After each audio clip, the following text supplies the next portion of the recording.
In today's video, I'm going to teach you how to set up a new MySQL database on Hostinger. Whether you're working on a new project or just need a database for storing your application data, this guide will walk you through each step with ease. To begin, you'll need to log into your Hostinger account.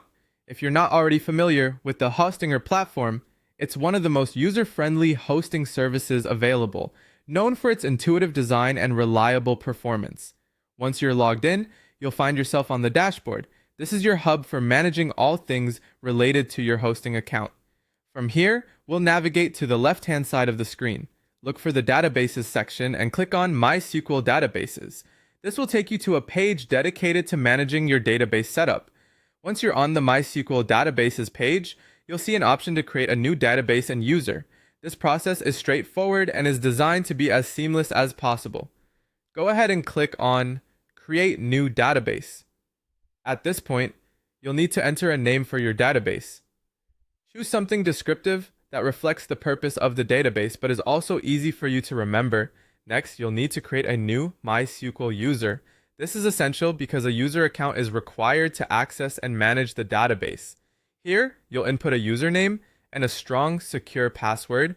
It's crucial to create a password that mixes letters, numbers, and symbols to ensure it's robust and secure from unauthorized access.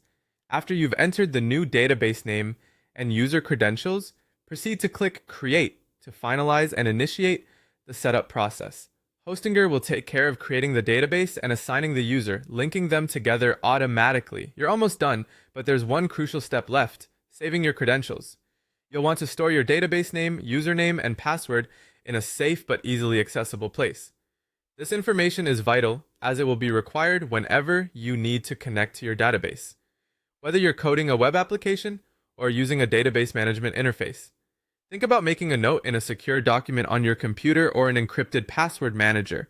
This ensures not only that the details are ready when you need to use them, but also that they remain secure from any prying eyes. And there you have it. Your new MySQL database is now up and running, ready to power your projects. I hope you found this guide easy to follow and helpful in setting up your new database on Hostinger. Thanks for tuning in, and remember to like and subscribe for more helpful tutorials.